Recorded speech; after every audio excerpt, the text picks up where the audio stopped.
I'd like to welcome David Davis, somebody I've known for a long time. He's a remarkable parliamentarian and former cabinet minister. He was chairman of the Public Accounts Committee, chairman of the party, Tory party, but also known in all sorts of capacities as someone who's campaigned vigorously and at some sacrifice on civil liberties. So there's loads of things we'll be talking about tonight, I hope. I want to start, David, by asking you a sort of fundamental question about where we are, which is sort of along the basis of, can we walk and chew gum at the same time?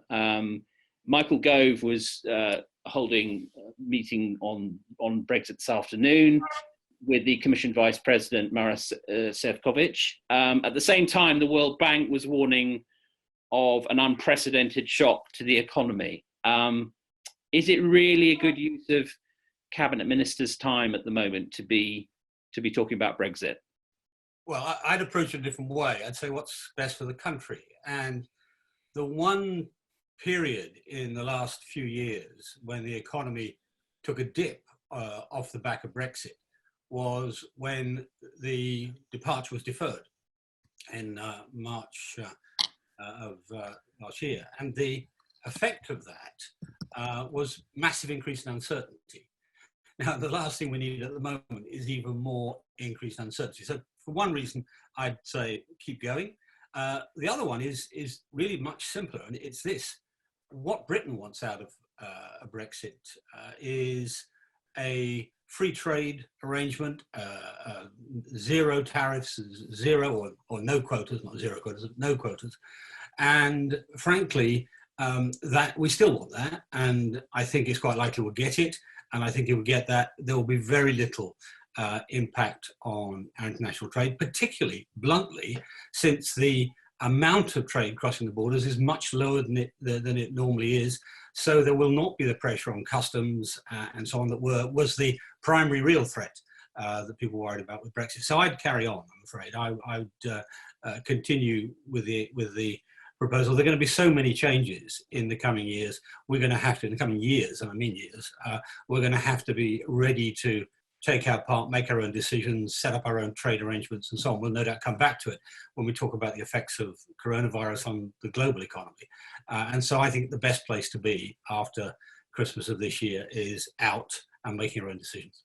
So leaving aside the question of ministerial capacity and all that, do you actually think it's possible to reach a meaningful trade deal with the EU by Christmas under these circumstances?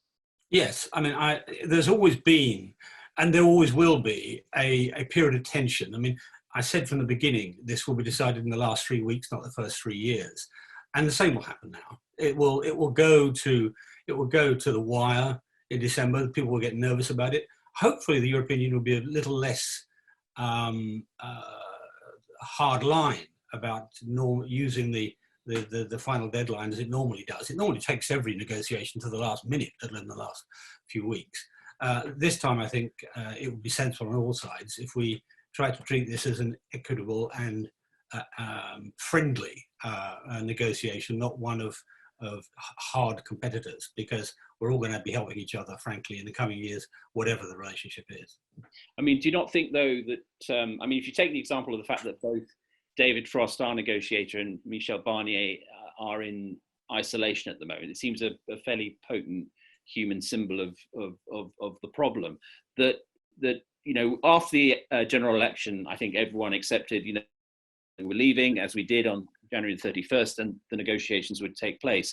But they did so against the assumption that the backdrop would be, if not stable, then at least reasonably predictable. The economic backdrop is now fabulously unpredictable.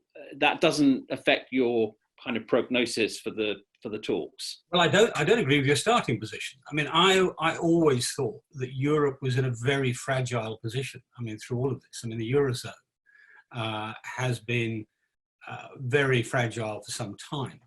And indeed, if we'd not had the coronavirus, the circumstance in the middle of the year would have been that the British economy would be looking rather good, and most of the European economies, not quite all of them, but most of the European economies would have been looking rather downbeat.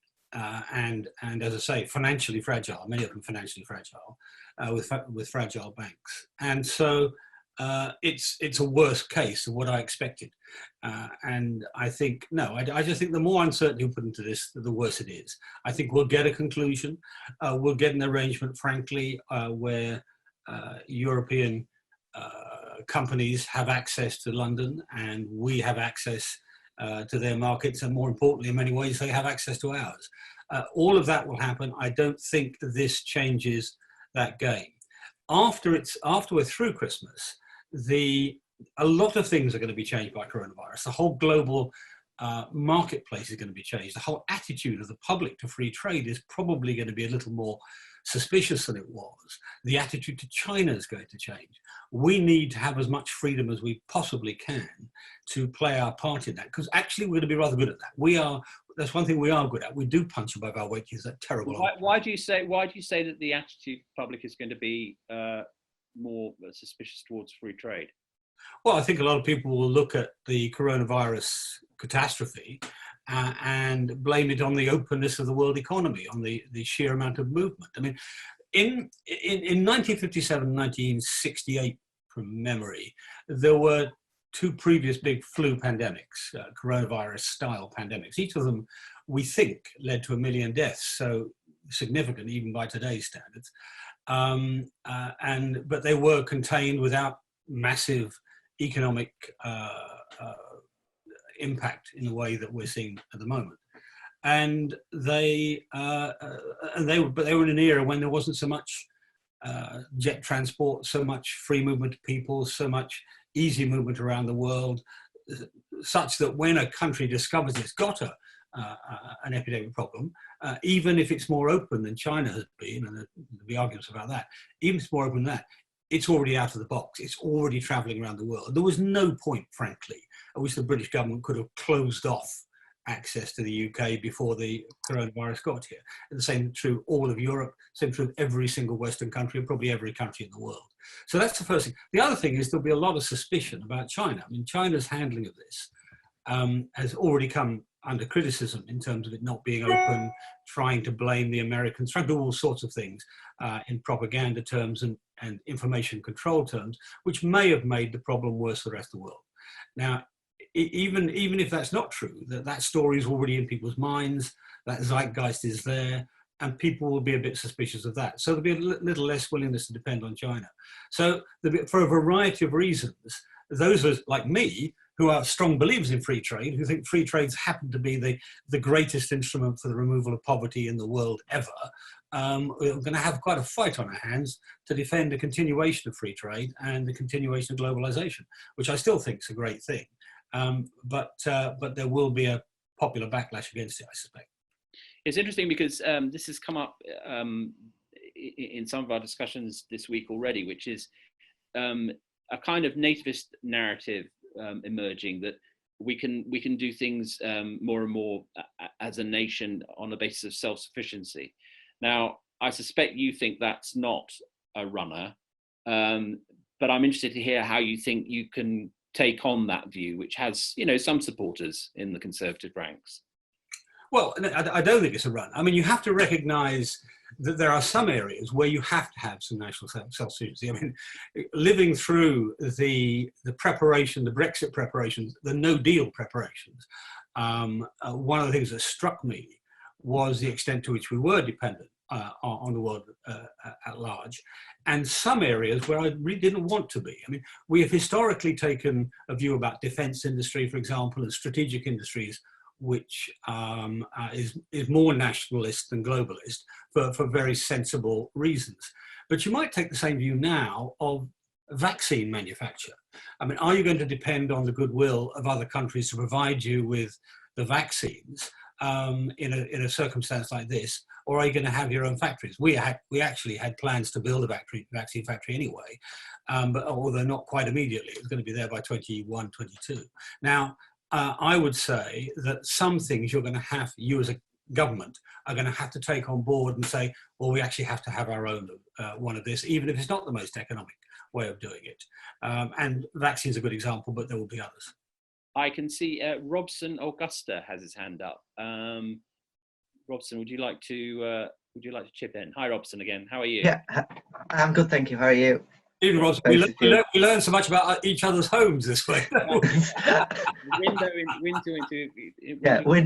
We'll say you two got nice bookshelves behind you. I've just got my door, my cupboard. I feel I wasn't prepared. He's got books he's read behind him. I've got the House of Lords behind me. Far away, Robson. As I will talk about the idea of the industry and how we should. Do you think it's a good idea in times like this, as countries coming together, as a world to come together and the humans to help each other, and it's not just up to our government to help our people, it's also, when we can, to help poorer countries?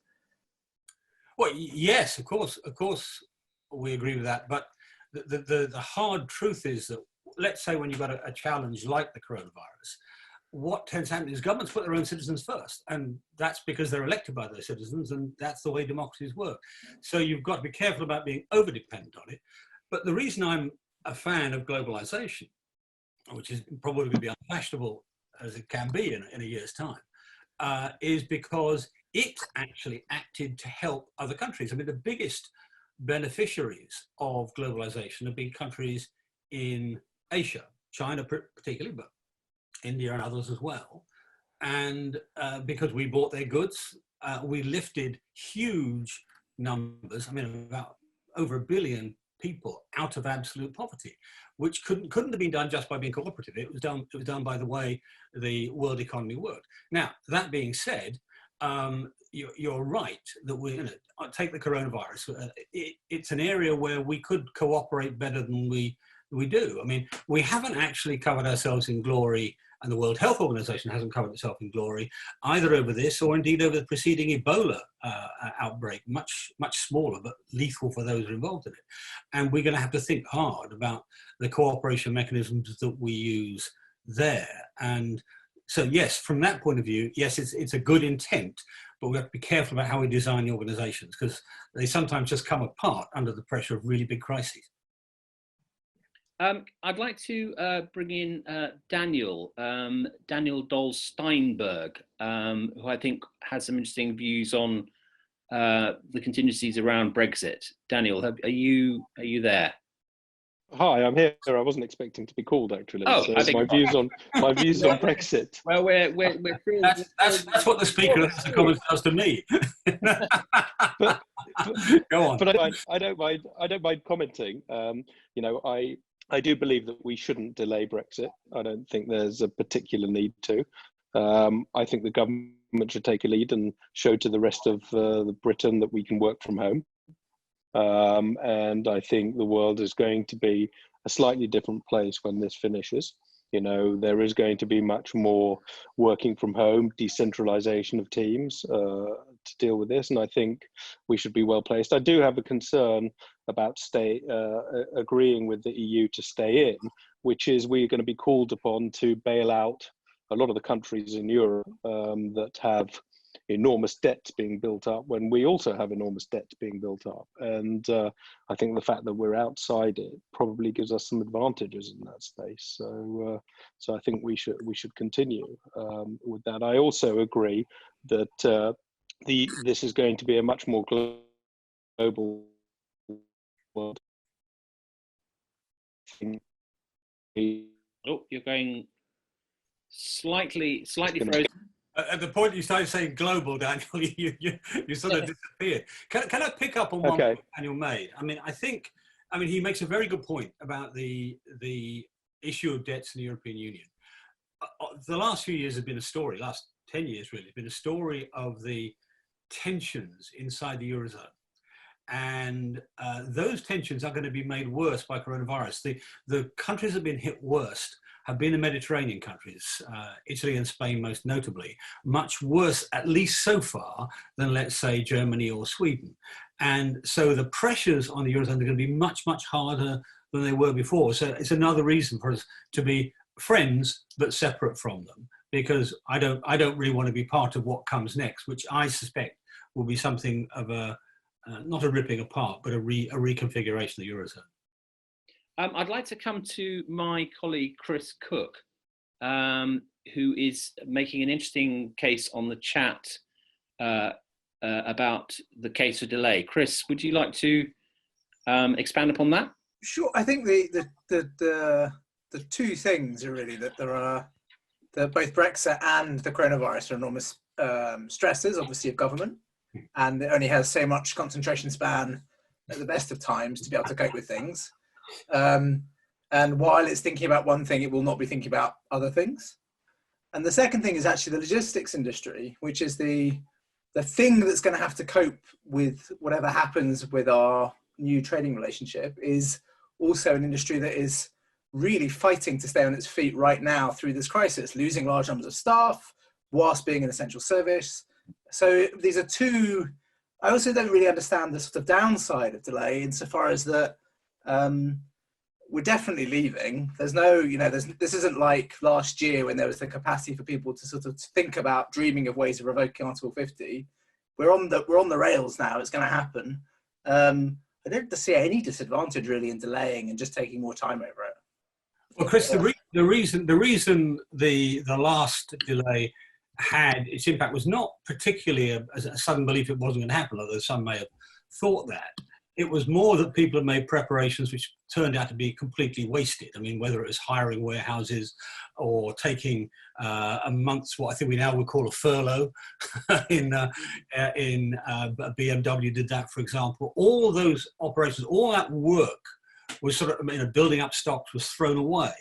Now, that's one thing. On your point about the logistics, I mean, I do hope we're going to be through the main thrust of this by December, in which case the big issue is going to be the recovery, is going to be the increase in throughput. Now, as it stands, the amount of trade going through our ports is dramatically reduced.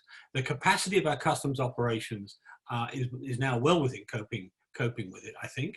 And actually, it'll be easier, not harder, to deal with this in December, January of this year. Now, this year and next year. But the big thing is about the upside. I mean, the big argument, the big difference, not my argument, the big difference, I think, in the country are those who saw Brexit as intrinsically harmful and therefore a problem to be minimised. That was the Whitehall approach. That was the Theresa May approach. And those who saw it as an opportunity to be maximised. And that's the Boris approach. And if you believe the second, which is what got elected and what got through, as it were, in the last election, then those opportunities are going to be what's going to help the logistics industry come back. And as I say, I hope by December we're in a good position to make something of it. If we're still in coronavirus by December, in the midst of the epidemic, then we've got other problems bigger than Brexit. Quite a lot other problems bigger than Brexit, because the economy will have been trashed by then. I'd like to bring in James Harding, my colleague and the co-founder of Tortoise now. James, are you there? I'm here, Dave. I'm here. Hello, David. We're all massively impressed by the bookshelves. Let's not pretend. I'm hoping you can point I'd be better impressed by the view through the window. That's my garden. The view through the window. The view through the window is charming. The thing is, I know that you've looked out the view through the window. I'm not sure what you've read of the books behind. That's what I really want to know. None of the red ones. One or two of the green ones.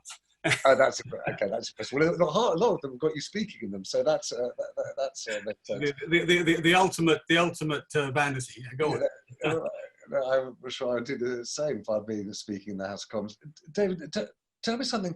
When I was thinking about you coming on this evening, and thank you for doing it, it's great to try and plug into the way in which the wider world works when we're all sort of stuck here at home.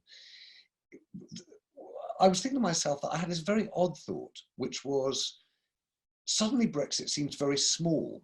Having talked about it for a few years now as though it's the biggest choice the country has made, in peacetime or a generation, it really does feel eclipsed by this, and particularly by the changes that a Conservative government is making in really fundamental things like the intervention of the state, the relationship between government and civil liberties, the capacity to borrow and use the printing presses to create the financial firepower to resolve enormous problems.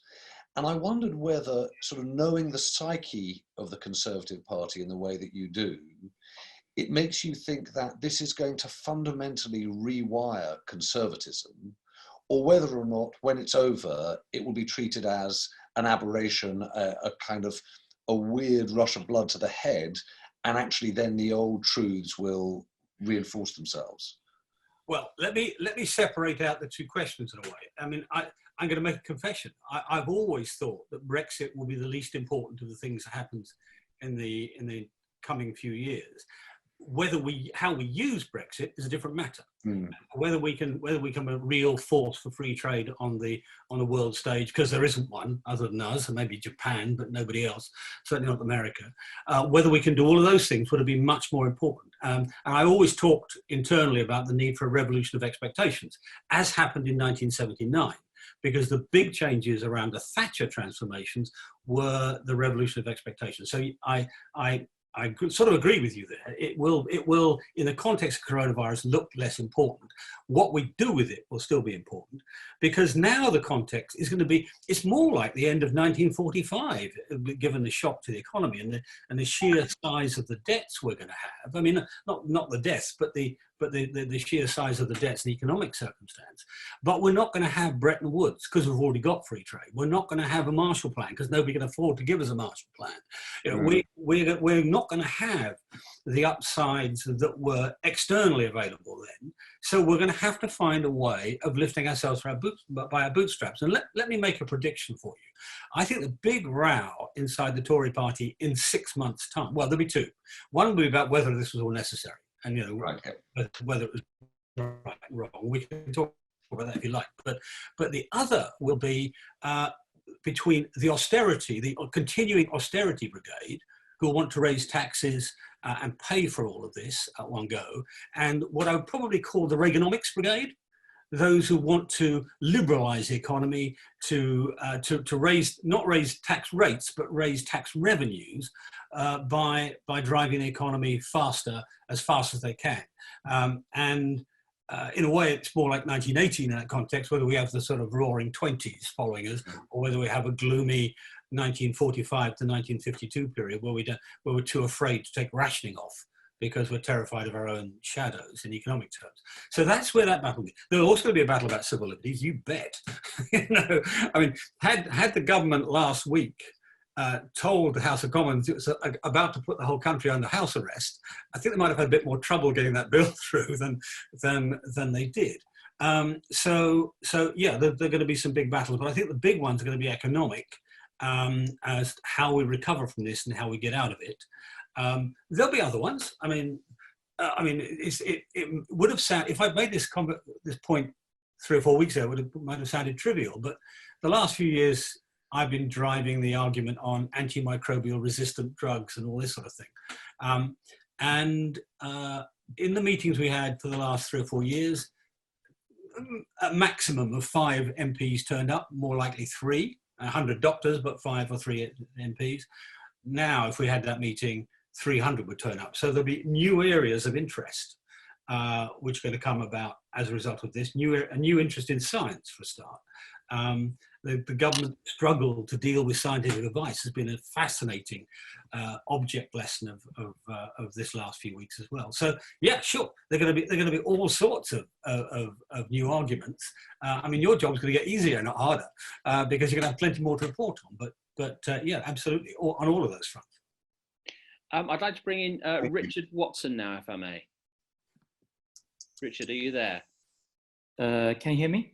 Yes, we can't. Yes, brilliant. My point really is that clearly the current crisis, the priority has to be getting through this national emergency.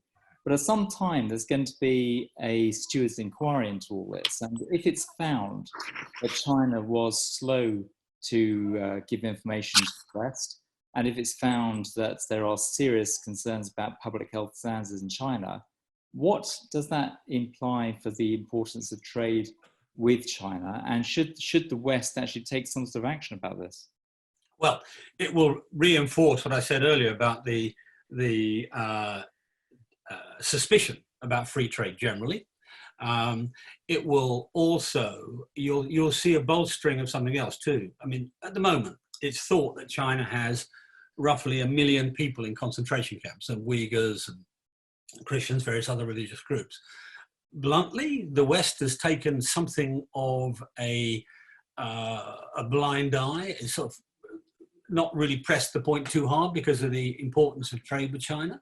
And that will change. The attitude to things like animal health in China and animal markets and the way they handle that, all those things, because it's not the first time. We've had SARS and MERS, all these other diseases coming by jumping species. So there'll be a pressure for new rules, basically. I hope it won't be a pressure that turns into a protectionist pressure against China. That would be disastrous for the whole world. But yeah, of course there are going to be new demands for new rules. If the government didn't actually turn its attention to it, there'd be a populist party along tomorrow to insist they did, because the harm of this whole episode, I mean, I'm not just talking about the medical harm, which is obviously very serious, but the economic harm is going to be huge. And there are going to be lots of companies that don't exist after it. I mean, Matthew and co, I wonder how much of the print media will still exist after people have got used to meetings like this, got used to reading all of their news online. It may have been dealt the final death blow in these few months. So a whole series of things are going to change, but certainly the argument about China and China's role in the world is going to be front and center, and the rest of the world, I suspect, rightly or wrongly, is going to be unforgiving about it. I'm going to come to Hugo Libres in a moment, David, but just before I do, following on from that point, I mean, there's a lot of debate about whether this is going to be a V-shaped recession or a U-shaped recession. In other words, are we looking at something where there's going to be quite a lot of a long period, perhaps a very damagingly long period, bouncing along the bottom?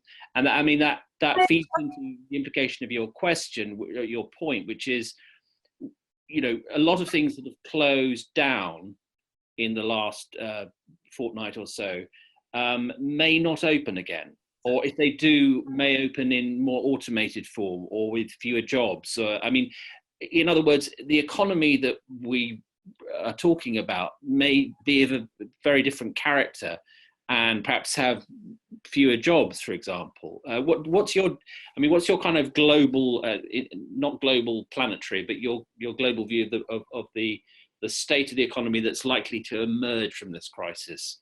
It depends on who wins the argument between the liberalisers and the austerity regime.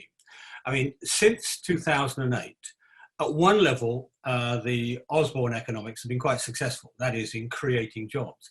At another level of dealing with productivity has been disaster. I mean, just for your viewers, since from 48 till 2008, average productivity growth per annum was 2.3%. Since 2008, it's been 0.5% a year.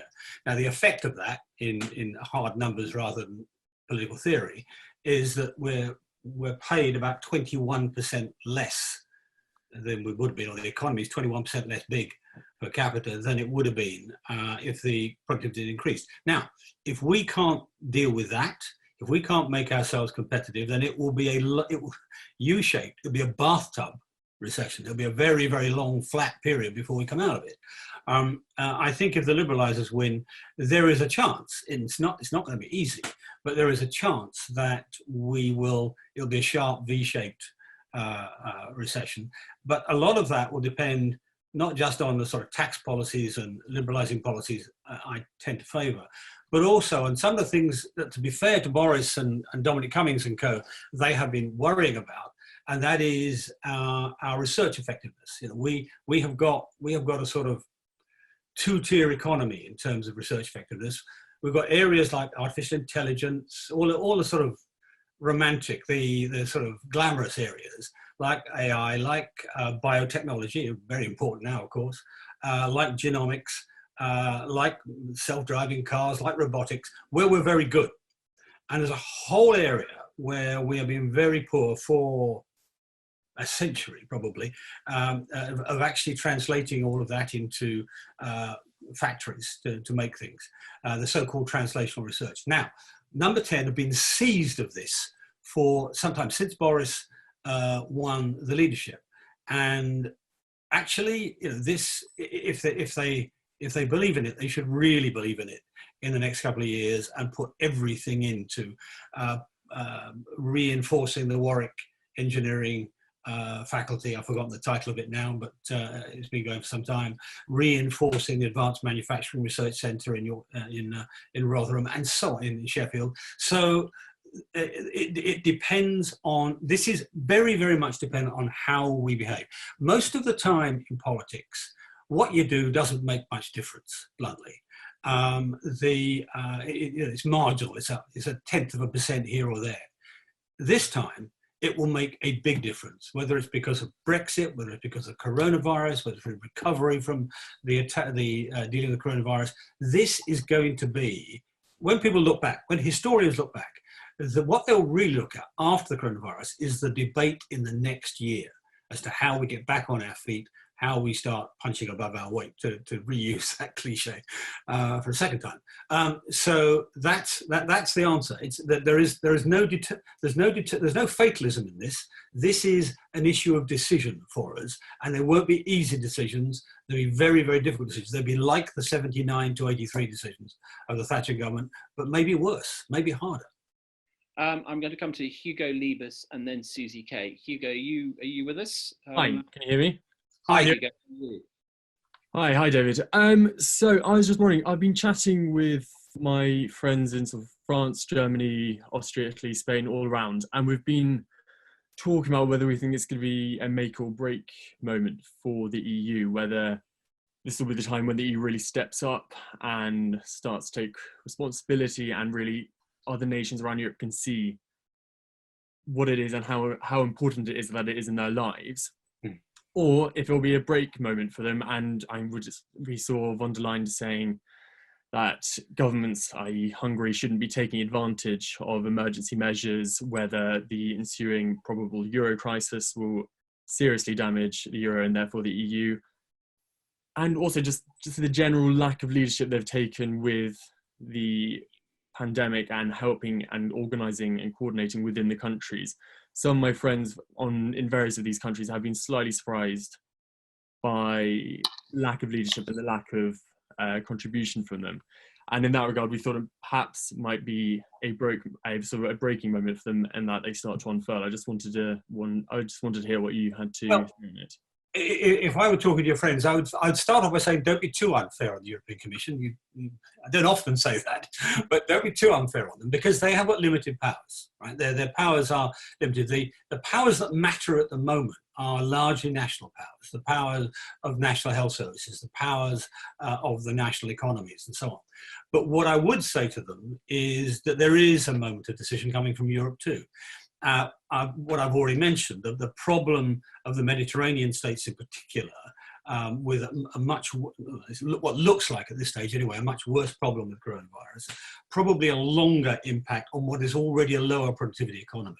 And so that tension that exists between the Germany and Sweden and the sort of what used to be called the old Deutschmark zone states, they've got high productivity, and for them the Eurozone's been like a cheap currency, and it's promoted their exports and so on, whereas it's damaged the likes of Greece and Italy and Spain to some extent, and Portugal. And that's going to get worse. Now, a lot will depend on how they attack that, how they deal with that. My hunch is, if I were a commissioner, if I were the president of the commission, is an improbable idea for you, but if I was the president of the commission, what would I be trying to do? I would be saying to them, okay, recognize the separation, maybe have 2 euros for a while they reconfigure their relationships, their economic relationships.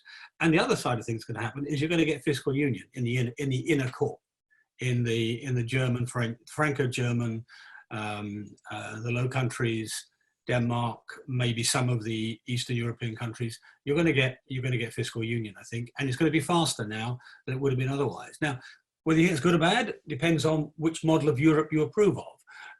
But I think so. You've both got a threat and an acceleration at the same time. Thanks. Question? I'd like to come to. Yeah. Thank you. Can I come to Susie K now, who I think has a question around universal basic income for David? You there, Susie? Yes, I am. Hi. Again, I wasn't expecting to be Oh, on camera. Just think what it's like when you're on your feet in the House of Commons and you haven't thought what your question's going to be, and the Speaker calls you. It's just the same. Anyway, where you go. well, also, I had a crisis on Saturday night at about 7 o'clock. I think it was a sort of overwhelming Zoom stress. I broke my connection, my cable to my microphone. So it just arrived an hour ago, the new one. Well, it's working fine. It's working all right, fine. Okay. Yes, recently, I currently read a lot of Spanish press, and recently there was an article written by an Englishman, translated into the País newspaper, suggesting that coronavirus was an opportunity, that the crisis was producing an opportunity to introduce a basic income, universal income. And it really fascinated me, and I would just like to know more about it and what you think about it as an option, given what you were saying about how we could waste a year of debating the best economic solution, when in fact all everybody will want is a way to walk out of their houses and continue their lives, and whether this wouldn't be something like that. But I'm absolutely have no economic knowledge whatsoever. Well, so it's an idea that's been around for a century and more. So the Spiegelman system, if you want to look it up on Google, Spiegelman, that basic income guarantee, a negative income tax, a variety of things of that sort of nature. The idea being essentially everybody has a basic income. It's not very much, it's just enough to get by. So you're encouraged to work, as it were, but you don't have to work. That's the sort of theory. Now, a couple of cities have tried it. I think, gosh, I'm trying to remember which ones. I think there was one in Belgium. It's been tried out in Belgium and Holland, and one or two other places. Unfortunately, my memories let me down. But I would have loved to have answered this question in a year's time when you'd seen the result of it. You see, because the terror on if you like, on the right, the terror is that people just get lazy and stay at home and do nothing and so on. That was always the argument. It's been the argument for a century and a half. I'm not sure it's true. And I think in a future world with a much more unreliable labour market, more gig economy, much more online work and so on, it's going to become an idea whose time may come. I can't say for sure, but because we don't know whether the right-wing economists who hate it are right or not. But it's certainly an idea that's well worth thinking through and well worth experimenting with. I wouldn't try it for a whole country at a go, because it would be too. I mean, look at the difficulties we've got with universal credit. I mean, a transformation to a basic income will be even bigger. So I would be inclined to try it out and to experiment with it. And I think the economy of the future, in the West at least, which is going to be more and more virtual, more and more services. Bear in mind, we're already a 84% services economy. It could well be a go, or some hybrid version of it. So I'd look it up. I'd keep up with the research on it, and my instinct would say, well, let's try it somewhere if we think it's a go. Natasha Blazer, I'm going to come to you now. Are you there, Natasha? Yep. Yeah, sorry. Nice to see They specialise in surprises, Natasha. Yeah. I think you had a point to make to David about supply chains and so forth. Yeah. So bringing on your point, like earlier when you were talking to Robson about globalization and diversifying supply chains versus self-sufficiency. I look at it from a context of a food chain. So in a food chain context, I think self-sufficiency is idealistic, and perhaps for the few who can afford to put the time and money and effort in, and therefore like put time and money to fail and then try again. And looking at the aftermath of the pandemic, it might be looking at like closing borders and ensuring that people movement / migration is harder to achieve, and that might change with customs as well. So with food, just thinking about like what's your point of view on that as well? Well, you have a very strong point. Look, the disaster of the 1930s was essentially because countries closed their borders in a protectionist reaction to a massive recession, and they made it worse. And of course, it led to the Second World War in some ways, at least. Now, what's the opposite of a devil's bargain? The global economy of the last 20 years has been an angel's bargain. It's been an angel's bargain between the people of the Western or most developed economies, who got very cheap goods and very good, very innovative goods, and the people of China and similar countries who got out of poverty. And it worked for both sides. That's the great thing about free trade. It worked for both sides. So I agree with you. I think trying to over-localize food, I mean, to some extent, it's good to have to localize food production because it's a bulk product and it uses quite a lot of energy resource to move it around.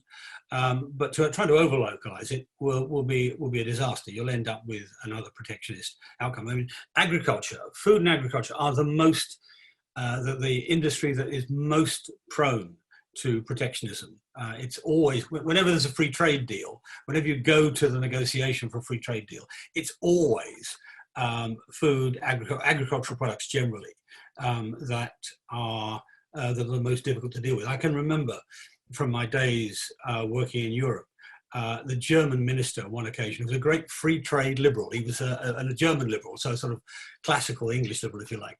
And he came to me and he said, I apologize, David. Why is he apologizing? Because his country, despite his liberalism, had refused to take cut flowers from Morocco and tomato paste from Jordan. It would make a tiny difference to farmers in Germany, but it would have made a huge difference to the very poor farmers in Jordan and Morocco. So you've got to think through all of the impacts, the impact on your own food prices and your own countryside, and the impacts on the people who make it. And mostly agricultural free trade has been a great thing for human beings. It's sometimes been a little bit harsh on carbon dioxide on the planet. So there's a balancing act, but broadly speaking, I'm with you on free trade. Yeah. Lots of people with their hands up. I want to come to as many as you as possible in the time remaining. Yasmin Midhat, are you there? Hi, yep. Can you hear me? Yes, we can. And how are you this evening? I'm not too bad, thank you. I'm also, yeah. You look like you're in a sort of Astrodome. I'm making the best use of Zoom's virtual background, which is a lot of fun. It's the only way I can travel at the moment. Yeah. So I'm curious as to sort of 2 points, and they might come around the same idea or the same piece. But my first thought is around this idea that what's really important is the conversation after COVID.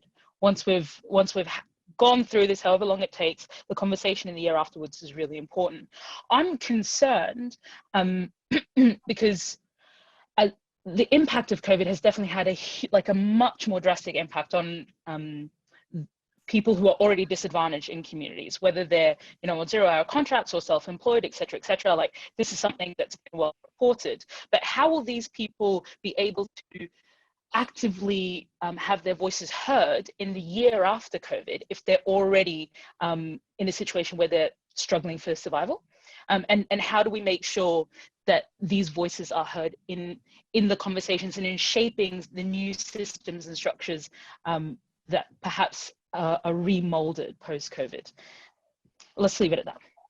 Yeah, well, I mean, in a way, those voices are already being heard. I mean, we had a little spat in Parliament in the last week over the treatment of the self-employed. Now, there was a sort of mindset in one part of Parliament that, oh, self-employed are wealthy people and so on. Actually, quite a lot of them are people in the gig economy, people who've got no tenure at all, no security, and quite lowly paid. And we had that argument, and I think we've won it, but we'll see. And as we come out of the COVID recession, if that's what it is, we will have to the people who are the least well off will have to just make their argument heard, and people like me and people like my analogues on the other side of the house will have to pick up their arguments and make them for them. In that sense, it's no different. I think I'm mulling over whether you're right about saying the most disadvantaged are being more disadvantaged now. I'm not sure, unusually, I'm not sure that's right this time. It may well be true as we get to back to the recovery stage, but I think, truth be told, pretty much everybody in the country is being disadvantaged at the moment. So I take your point about afterwards, but I think at the moment, everybody's in the same boat, and I think everybody feels like they're in the same boat. David, I'd be remiss if I didn't ask you about your views on what's going on with civil liberties at the moment.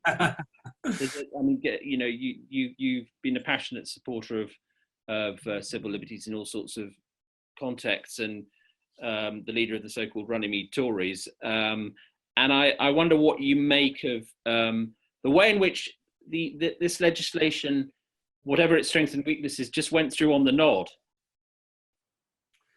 Well, I mean, there are two things about the way it went through. I mean, it went through on the nod partly because the Labour Party was largely absent. I mean, a rebellion in the Tory party, particularly with a majority of 80, can only happen if all the opposition parties are on side.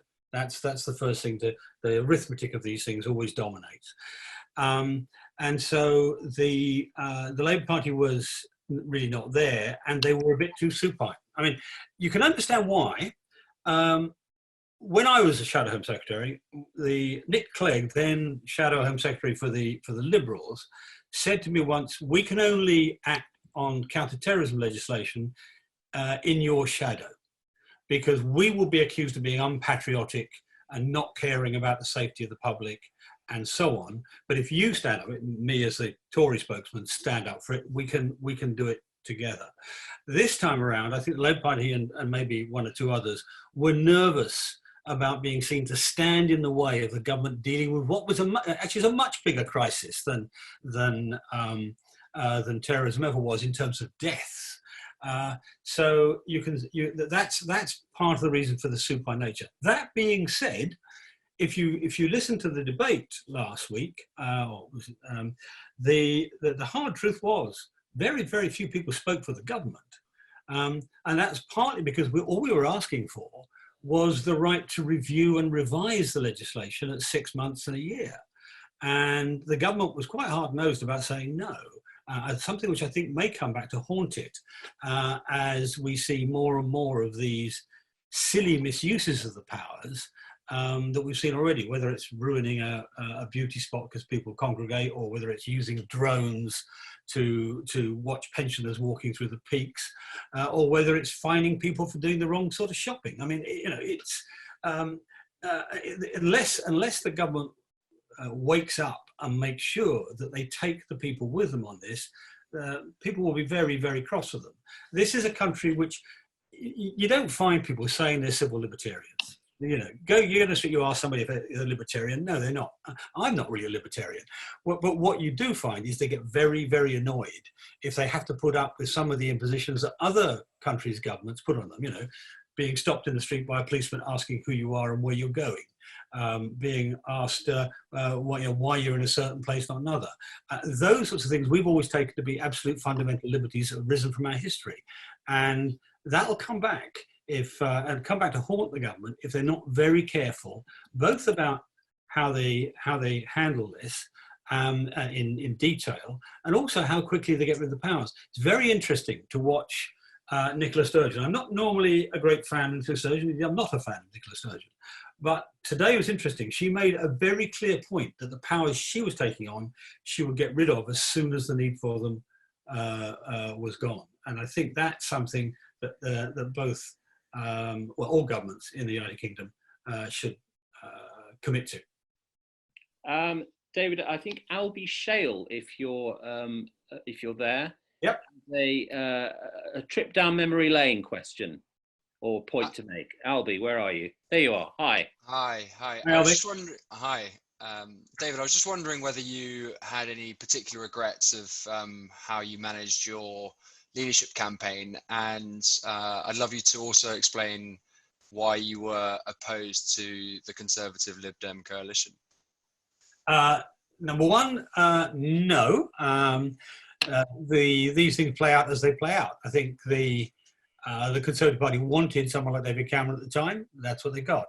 On the other one, this talking of David Cameron, this is one of the great calumnies or the great untruths, I'll put it that way, in his biography, because he says that I was against it. If you want proof of the opposite, on the day they first talked about this, you may remember 2:30 on I think a Friday afternoon, he made a speech talking about wanting a coalition. If you look at the PA release, there was the press release from only one person at that point, and it was me encouraging him to go further.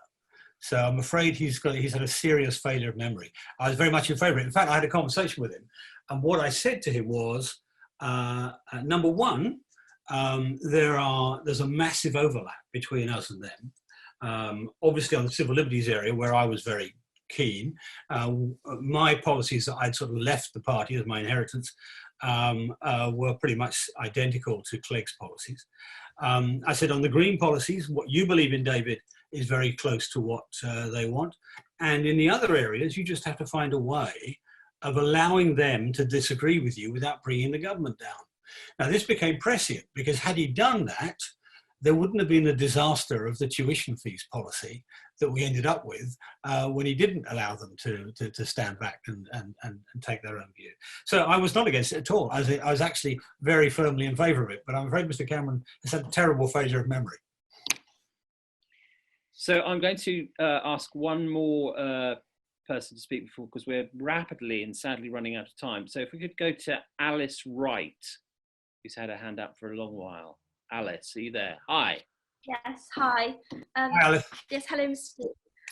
I wanted to ask, just to jump back to Scotland actually, whether you think that an extension of the Brexit transition period could contribute to a breakup of the union, because it could assist the SNP in their argument that an independent Scotland would be able to rejoin the EU as an independent state.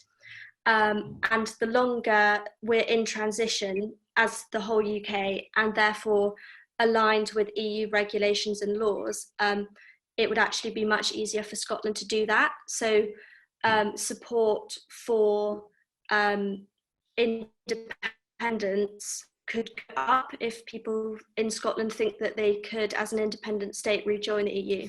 That's a remarkably sophisticated point of view, and I think you're right. I mean, but what I would say is this: I don't think there is actually much appetite in Scotland for the Sturgeon viewpoint, which is leaving and rejoining the European Union, because a very significant number of the SNP members and SNP voters are disinclined, as they see it, to get out from under Westminster to put themselves back under Brussels. I don't think Brussels is any more popular in Edinburgh than it is in other cities of the kingdom. So yeah, so that's a very good pertinent point about stretching the process out makes it easier to make the arguments longer. The truth is, I think they'll have that argument. I suspect at some point, I mean, I wouldn't give them permission, but I suspect at some point they'll get their referendum and they'll lose again. And this time it really will be for a generation. I mean, remember Alex Salmond said last time, this is a once in a generation vote, a decision which, or a comment that they all forgot a few months later. But I think, I mean, let me be clear, I'm a very, very firm unionist. I think the union in the United Kingdom is much, much greater than the sum of the parts. So I would do almost anything to keep us together. But you can't stop people leaving. If they want to leave, they will leave. So you've got to do it by persuasion, and you've got to do it by organising things properly to be in everybody's favour. And I do think stretching this process out actually increases the sort of political agony, not the economic, there won't be an economic agony, but the political agony that goes with it.